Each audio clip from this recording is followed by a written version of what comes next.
Oi pessoal, bem-vindos a mais um vídeo do Diálogos Psicológicos. Eu sou a Giovana Facchini e hoje a gente vai conversar sobre férias.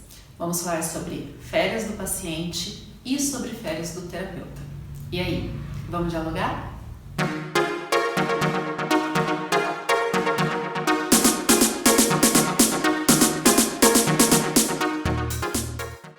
Vamos começar com as férias do paciente.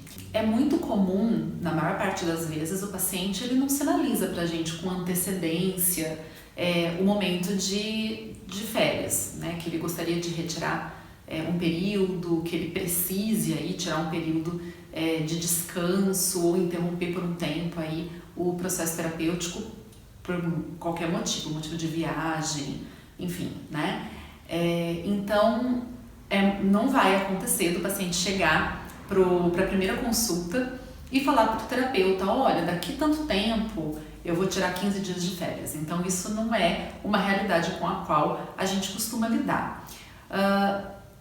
Dependendo da pessoa, dependendo do terapeuta, se ele julgar que para ele é muito importante saber com antecedência o período de férias que o paciente pretende tirar, é importante que isso esteja acordado em contrato. Então, no momento de um contrato terapêutico ou em algum momento ali no início das sessões, que seja sinalizado para o paciente que para o terapeuta é importante saber com um tempo X de antecedência sobre as férias dele. E quando a gente fala de férias do paciente, tem um ponto que é bastante controverso dentro da classe profissional, que é cobrar ou não cobrar as férias do paciente. Tem gente que acha um absurdo pensar na possibilidade de cobrar as férias do paciente. Tem gente que acha super razoável. Eu, particularmente, não adoto essa estratégia, né? Eu não cobro férias do paciente. Mas eu entendo que existem certos profissionais que queiram agir dessa forma, e eu acho que se estão cientes da importância para eles, para poder passar pro paciente, eu acho que está muito ok. Mas isso tem que ser abordado mais uma vez em contrato terapêutico. Inclusive, essa temática em específico, eu falo um pouquinho lá no vídeo sobre contrato terapêutico. Eu vou deixar um card aqui em cima, para quem ainda não viu esse vídeo, correr lá e dar uma olhadinha. E aí, quando você opta por cobrar as férias do paciente, seja por qual motivo for, você também tem que fazer a opção de se isso vai ser cobrado integralmente, se isso vai ser cobrado parcialmente. Então, são escolhas que eu acho que tem que ser pensadas, né? Logo no começo, para a gente poder transmitir isso para o paciente. Então, talvez o problema maior não seja cobrar ou não cobrar. Eu não estou aqui para julgar essa atitude. Eu acho que o mais importante é, a partir do momento que eu optei por uma conduta ou outra, na verdade, que eu optei pela conduta de cobrança, né? É importante que o paciente esteja ciente disso, ele não pode ser pego de surpresa. Inclusive, esse ponto tem que estar claro para o paciente para ele escolher se ele quer ou não quer ficar nessa modalidade de trabalho. Eu me lembro, a primeira vez que eu li sobre a cobrança das sessões do paciente que entrava em férias, eu confesso para vocês que eu achei muito estranho, achei bem esquisito. Só que depois, né, que eu parei para pensar que existem categorias de atendimento que essa cobrança não é absurda, né, não é tão assim estranho. Pensem em quem atende um público específico, como por exemplo o público infanto-juvenil, né? E aí é complicado, porque existem terapeutas que atendem especificamente essa população. E é uma população que tira férias 3 meses no ano, né? Geralmente dezembro, janeiro e julho. E muitas famílias, né, viajam, ou as próprias crianças e adolescentes não querem comparecer à terapia. Nesse tempo, por entender às vezes o processo terapêutico como algo relacionado a uma atividade de trabalho, né, a uma atividade que não é uma atividade de lazer e tudo mais, e acabam não querendo ir para terapia. Imagina esses terapeutas, né, que 3 meses do ano, que é muita coisa, né, o público praticamente zera, né, sendo bastante exagerada, mas que deve diminuir muito, muito, muito o público, né, a presença do público. Boleto continua chegando, água, luz, né?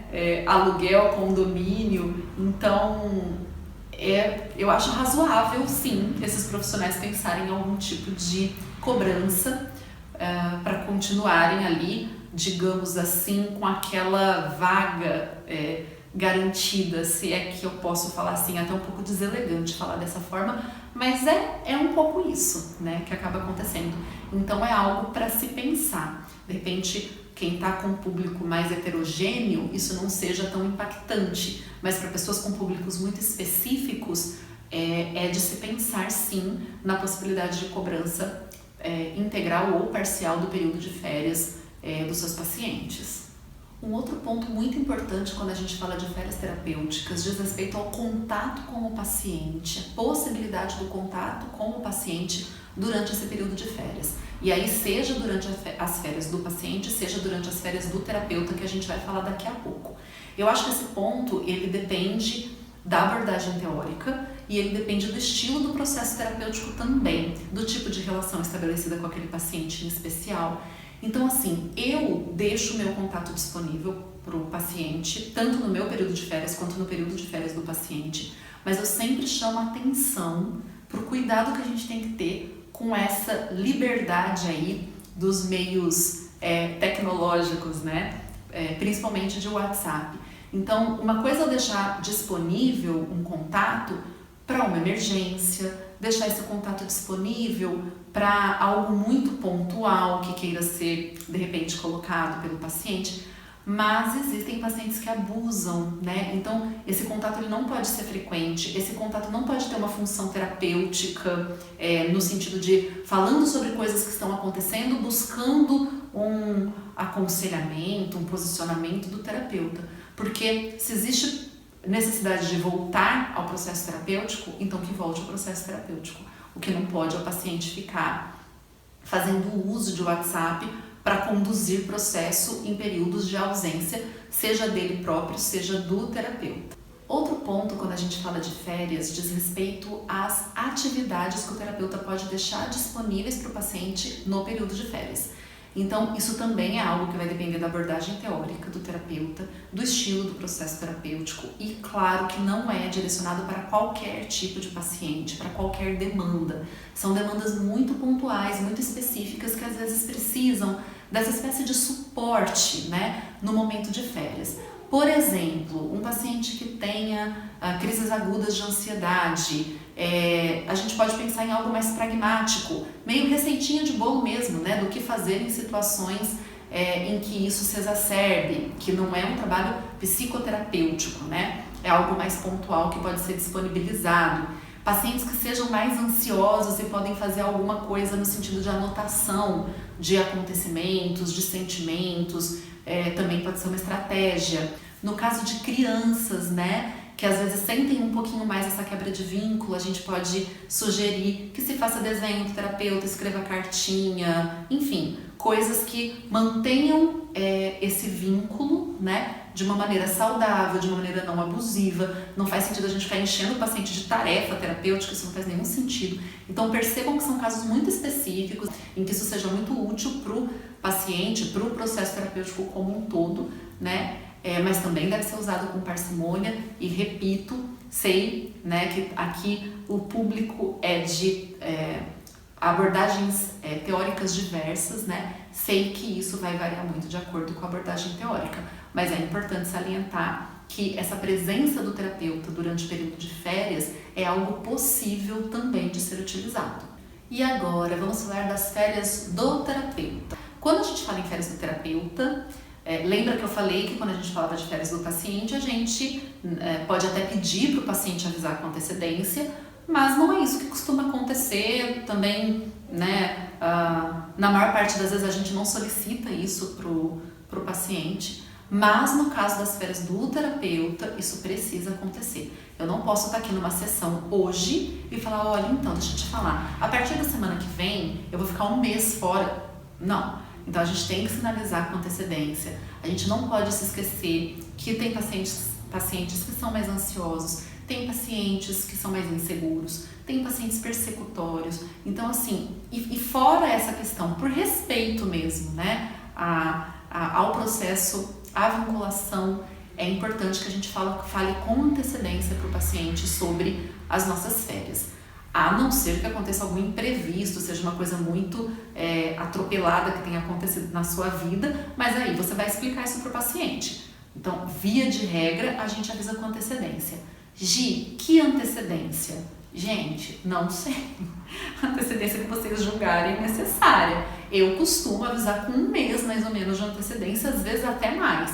Mas pelo menos 1 mês de antecedência eu aviso meus pacientes. Eu acho que menos do que isso é em cima da hora, tá? Então, não tem tempo certo, mas fica a dica aí de que 1 mês eu acho razoável da gente sinalizar a nossa ausência. E aí a gente volta para um ponto, né, que conversamos sobre as férias do paciente, que é a disponibilidade, né, do quão disponível a gente se coloca e tudo mais. Então, como a gente falou, eu acho que é importante ser dito para o paciente como que vai ser esse período. Então, nós temos situações distintas. Eu posso ter uma situação que eu vou tirar férias e ficar na minha casa com o meu marido e com o meu filho, tá? E aí eu escolho se eu vou me mostrar disponível ou não. Como eu disse, tem pacientes com perfis distintos, tem pacientes que talvez isso seja necessário, né? Para falar do ponto de vista mais prático para vocês, na maior parte das vezes quando eu tiro férias, eu não falo nada, né? Eu não fico assim, olha, se você... eu vou estar disponível assim, assim, assado. Eu não fico sinalizando tanta coisa para a maior parte dos pacientes. Para a maior parte deles, eu coloco que eu vou tirar férias, né? Que se precisar de alguma coisa para entrar em contato, caso eu esteja disponível, né? E vida que segue. Os pacientes mais graves, eu já coloco de uma maneira mais marcada, né? Os pacientes mais graves, eu já vou colocar, olha, estou tirando férias por tanto tempo, meu WhatsApp vai estar ligado o tempo todo, se houver alguma necessidade, não deixe de entrar em contato, enfim. Agora, o que pode acontecer é que assim, sei lá, eu vou tirar férias e eu vou para um lugar, vou acampar lá em São João Batista do Glória, no meio do nada, e vou estar sem sinal de celular, né? Ou ainda, vou viajar para casa da minha mãe e vou desligar o celular durante as minhas férias. Eu não quero estar disponível, porque é direito não querer estar disponível. Só que neste caso, nós, principalmente se a gente tem pacientes mais graves, nós precisamos deixar contato de referência, tá? Não se esqueçam disso. É muito importante ter contato de referência no seu período de distanciamento. Então, você pode pensar em algum colega no qual você confie, que você saiba que vai estar disponível durante aquele período. Os casos mais graves, que seriam os casos que entrariam em contato com esse colega, você tem que passar o caso, então mantendo todo o sigilo que nós temos na relação com o colega, obviamente, né?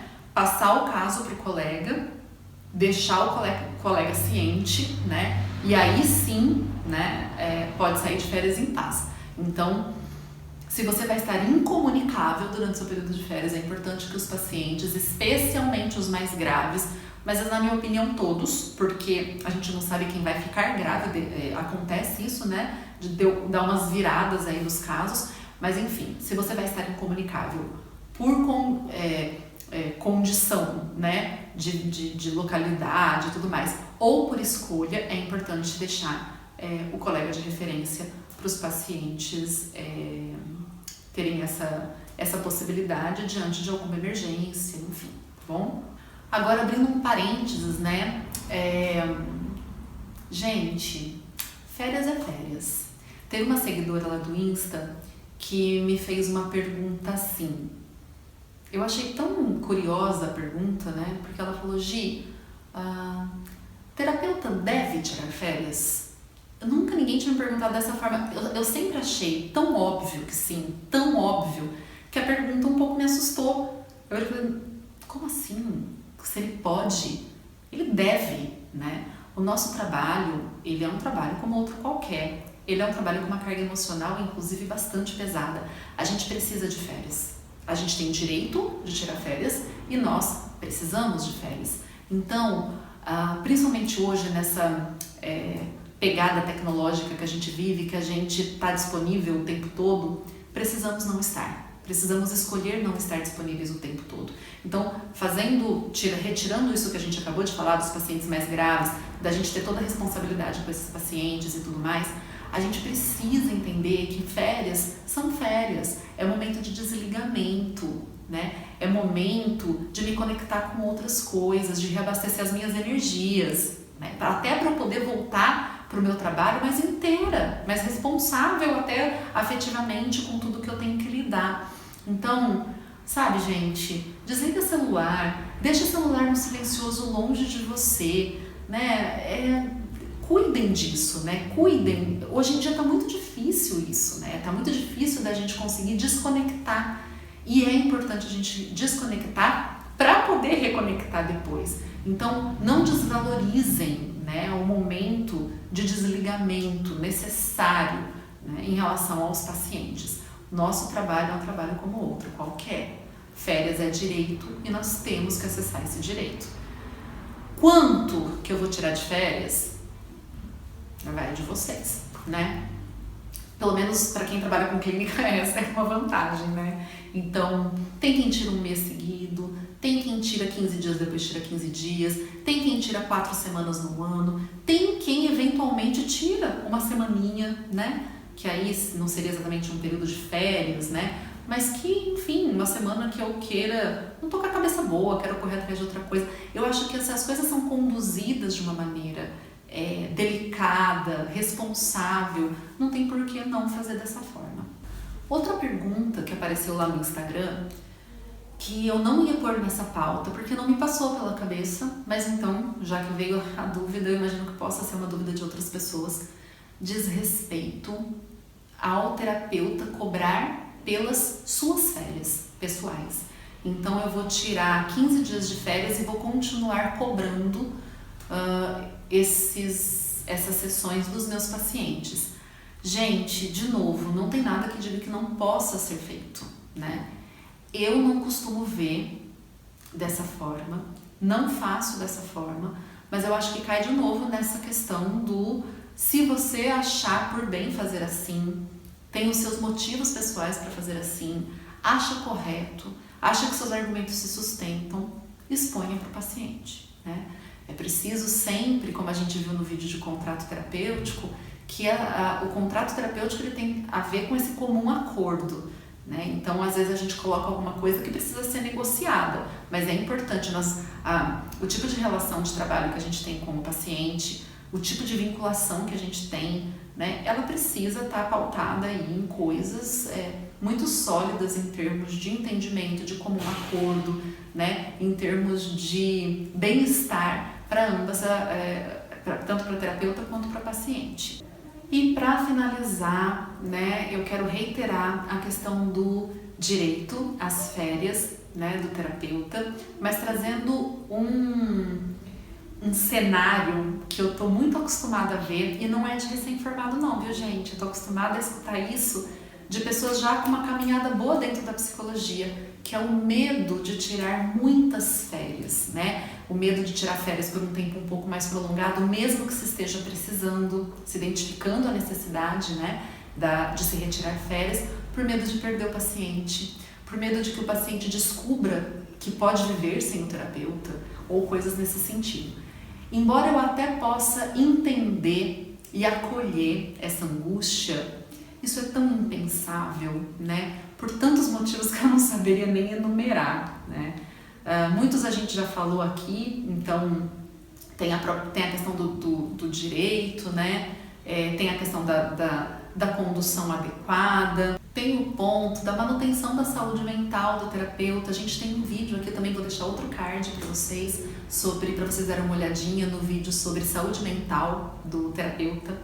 Então, a gente identifica a necessidade, né, de férias, de descanso. Isso tem que ser respeitado, né, por direito e por necessidade. Então, eu pensar que de repente o paciente vá embora porque entende que ele pode viver sem o terapeuta, se ele entender que ele pode viver sem o terapeuta, que bom, vai viver sem o terapeuta, porque tudo que a gente não pode nunca, né, tentar manter é a dependência do paciente, não é? Isso não é um aspecto ético para o qual a gente tem que prestar atenção? Então, esse raciocínio ele não faz muito sentido. Isso não pode ser um elemento, né, a se prender o terapeuta numa condição de trabalho ininterrupto para que ninguém perceba o quão indispensável eu sou. Não faz nenhum sentido esse tipo de raciocínio. Assim, vocês têm que se desprender disso. Vocês não podem ter medo disso. Nós não podemos ser escravos do nosso trabalho. A gente precisa dessa autonomia também. Então, férias é algo fundamental, primordial. Valorizem, né? Porque isso é valorizar também o trabalho de vocês. Bom, pessoal, era isso que eu tinha para trazer hoje nesse vídeo sobre férias. Se vocês quiserem continuar esse papo, venham aqui nos nossos comentários, inscrevam-se no canal, vamos ajudar o Diálogos Psicológicos a continuar crescendo, vamos tentar produzir uma psicologia, uma ciência psicológica de qualidade para ser difundida aí pelo Brasil afora. Eu conto com a ajuda de vocês e agradeço sempre essa parceria, esse carinho imenso que vocês têm comigo, tá bom? Até a próxima. Tchau, tchau.